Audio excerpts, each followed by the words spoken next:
पुष्पा की सोच इस देश की बॉर्डर को पार कर चुकी है। বলিউডকে প্রতিনিয়ত টেক্কা দিয়ে যাচ্ছে সাউথ ইন্ডিয়ান ফিল্ম ইন্ডাস্ট্রি। গত দশকে তেলুগু সিনেমা যেন একটি শক্তিশালী প্যান ইন্ডিয়া শক্তিতে রূপান্তরিত হয়েছে। একসময় আঞ্চলিক প্রতিযোগিতায় সামিল হলেও এখন বলিউডের সঙ্গে পাল্লা দিচ্ছে। এমনকি বলিউডের শিল্পীদের পারিশ্রমিককেও রীতিমতো টেক্কা দিচ্ছেন টলিউড তারকারা। हॉल में जगह है ना, वहाँ बड़ी सी फोटो लगाऊंगी। দক্ষিণী ইন্ডাস্ট্রিতে এবছর অভিনেতাদের মধ্যে সবচেয়ে বেশি আয় করেছেন পুষ্পা খ্যাত আল্লু অর্জুন, আর অভিনেত্রীদের মধ্যে ভারতের ন্যাশনাল ক্রাশ রশ্মিকা মান্দানা।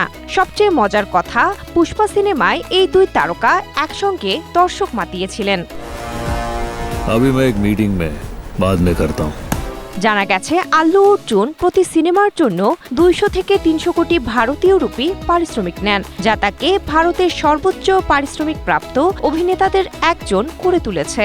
পুষ্পা 2 এর জন্য একটি নির্দিষ্ট বেতনের পরিবর্তে লভ্যাংশ 27% বেছে নিয়েছিলেন আল্লু অর্জুন। 1000 কোটি টাকার উপরে ব্যবসা করা এই সিনেমা থেকে এই টলিউড তারকা আয় করেছেন প্রায় 270 কোটি ভারতীয় রুপি।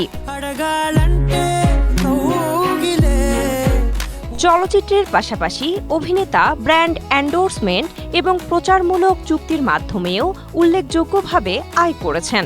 2026 সালের হিসেবে তার সম্পদের পরিমাণ প্রায় 460 কোটি ভারতীয় রুপি। অন্যদিকে রশ্মিকা মান্দানা ছবি প্রতি 10 থেকে 13 কোটি রুপি পারিশ্রমিক নেন বলে জানা গেছে। এনিম্যাল, পুষ্পা 2 এবং সাভার মতো সিনেমার সাফল্যের পর তার পারিশ্রমিক উল্লেখযোগ্যভাবে বৃদ্ধি পেয়েছে। শুধু দক্ষিণেই নয়, বলিউডেও রয়েছে রশ্মিকা তৃপ্ত পদচারণা। অভাবনীয় জনপ্রিয়তা তাকে দর্শক ভক্তদের কাছেই নয়, প্রযোজকদের কাছেও চাহিদার তুঙ্গে পৌঁছে দিয়েছে। রশ্মিকার মন ভোলানো অনবদ্য অভিনয় অন্যদের চেয়ে আলাদা করে তুলেছে। Sinthia Aktari, Asia post.